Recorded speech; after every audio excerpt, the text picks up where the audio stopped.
आपकी सरकार टारगेट कर रही है बॉलीवुड को। आपके तमाम नेता एक एक करके यही कह रहे हैं कि बॉलीवुड में ड्रग्स का प्रचलन हो गया। रजा मुराद साहब कह रहे हैं कि 5 दशक से वो बॉलीवुड में है और इतनी डिसिप्लिन्ड अनुशासित पीढ़ी एक्टर्स की उन्होंने देखी ही नहीं है। गौरव भाटिया।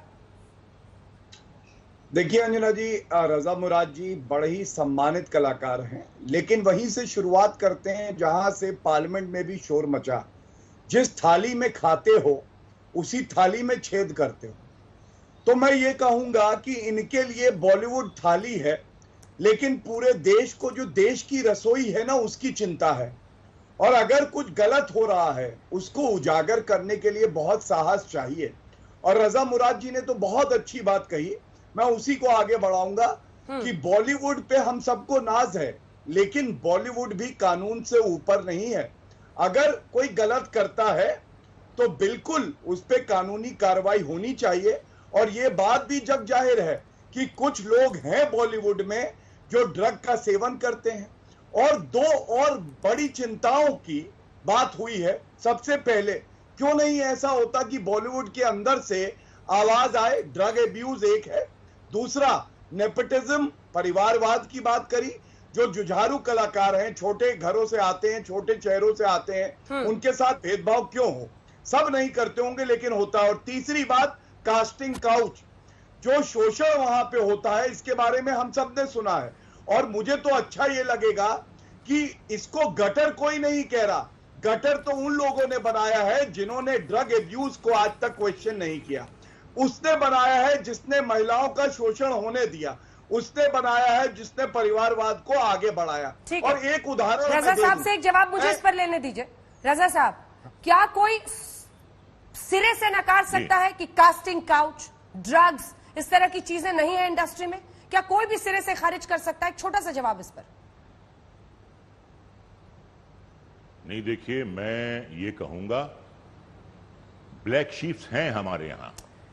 मैं ये नहीं कहूंगा कि हमारे यहाँ ब्लैक शीप तो सर जांच से ही निकलेंगे ना सर। ब्लैक शीप तो जांच से ही निकलेंगे ना।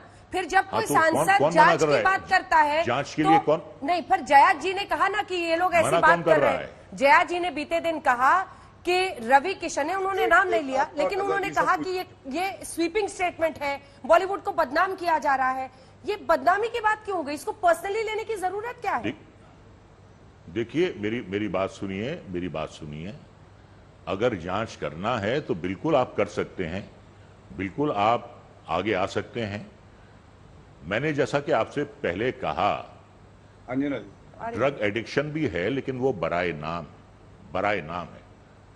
कास्टिंग काउच भी है, लेकिन मैं ये कहता हूं कि ऐसी कौन सी लाइन है जहां ड्रग एडिक्शन नहीं है, जहां किसी की मजबूरी का फायदा, महिलाओं की मजबूरी का फायदा नहीं उठाया जाता है। आप मुझे कोई एक ऐसी लाइन बता दें जहां ऐसा नहीं होता। कोई एक ऐसी लाइन बता दीजिए। एक सेकंड गौरव जी रुकिए। रजा जी, आप मुझे कोई एक ऐसी लाइन बता दीजिए जहां पर प्रोफेशन में लोग उन चेहरों के पोस्टर्स अपने कमरों में लगाते हो। मुझे कोई एक ऐसी लाइन बता दीजिए जहां पर रोल मॉडल्स बनते हो, जहां पर बच्चे अपनी हेयर स्टाइल रखते हो किसी फिल्म स्टार की तरह। आपको समझना पड़ेगा कि यहाँ की जिम्मेदारी और जवाबदेही जो है वो अनंत है, वो अंतहीन है। क्योंकि आपके चेहरों पर लोग ये सोचते हैं कि मेरा बच्चा ये वाला स्टेप करके दिखाएगा इस हीरो की तरह, ये वाला हेयर स्टाइल रखेगा उस हीरो की तरह। पोस्टर लगाते हैं बच्चे कमरों में, इसीलिए जिम्मेदारी और जवाबदेही ज्यादा हो जाती है। क्या मैं गलत कह रही हूं? नहीं, मैं आपकी बात से मैं 100% सहमत हूं जो आप कह रही हैं, लेकिन तस्वीरें उनकी लगाई जाती हैं, रोल मॉडल उनको बनाया जाता है जिनके चेहरे पर रौनक होती है, जो बहुत अच्छा काम करते हैं, जिनकी फिजिक अच्छी होती है, जो प्रेजेंटेबल होते हैं। ड्रग लेने वाला कभी प्रेजेंटेबल नहीं हो सकता, उसकी शक्ल पर रौनक नहीं हो सकती, उसकी फिजिक पता चल सकता है, मस्कुलर नहीं हो सकती। अभी तक ऐसा कोई तकनीक नहीं आया सर कि चेहरा देख के कोई बता दे कि ये ड्रग्स लेता है और ये नहीं लेता है। अभी तक ऐसी तकनीक नहीं आई है। नहीं, क्यों नहीं आई है? कौन सी पता चलता है, ड्रग एडिक्ट का पता चलता है, शराबी का पता चलता है। कोई अगर ड्रग एडिक्ट आता है, उसका स्टोन फेस होता है, वो बिल्कुल खोया खोया होता है, वो रिसेप्टिव नहीं होता है, वो अपनी धुन में होता है।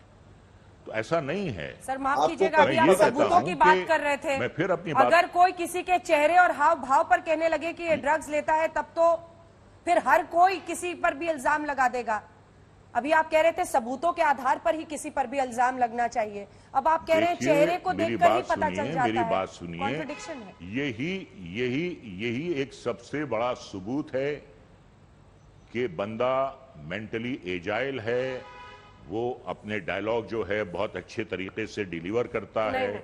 वो अच्छे एक्शन नहीं, सीन नहीं, करता नहीं, है, वो बहुत अच्छे डांसेस करता है।